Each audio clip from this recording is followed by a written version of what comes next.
सातपूरमधील महादेववाडी परिसरात नंदिनी नदी पुलाजवळ सातपूर नगरपालिकेच्या वतीने झाडे तोडण्याचे काम चालू असताना पेट्रोल कॅनवरून एक गाडी गेल्याने आणि जवळच एक वृद्ध व्यक्ती असल्यामुळे अचानक भडका होऊन एकाच कुटुंबातील लहान बालकासह 6 ते 7 जण गंभीर भाजल्याची घटना आज दुपारी 12 ते 1 वाजेच्या दरम्यान घडली आहे। या घटनेची माहिती मिळताच सातपूर अग्निशमन दल तसेच सातपूर पोलीस घटनास्थळी दाखल झाले आणि त्यांनी तात्काळ पेट्रोलच्या भडक्याने भाजलेल्या सर्व नागरिकांना जिल्हा शासकीय रुग्णालयात पुढील उपचारासाठी हलविले।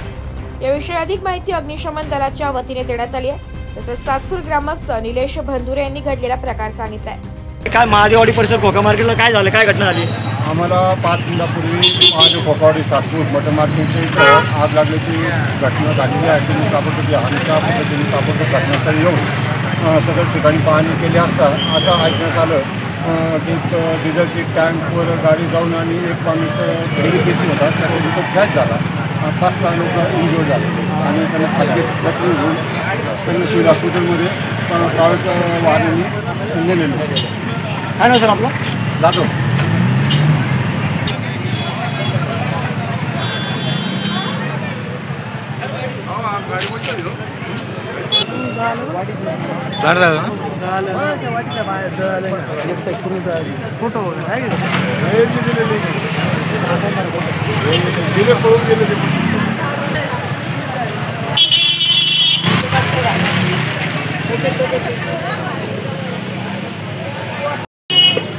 आताच अर्ध्या तासापूर्वी सातपूर गावात नाशिक पुलावर भाजी मार्केट रस्त्यावर 6 ते 7 राहणारे नागरिक 50% जळालेले आहे।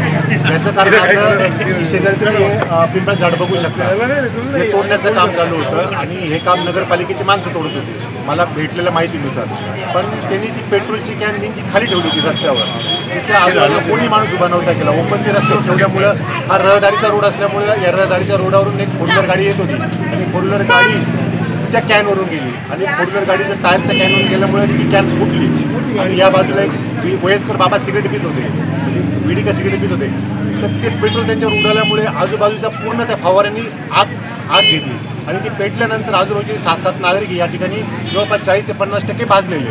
तर आता आम्ही त्यांना इमिजिएट इथून सिव्हिल हॉस्पिटलला इमर्जन्सी वॉर्डामध्ये पाठवलेलं आहे।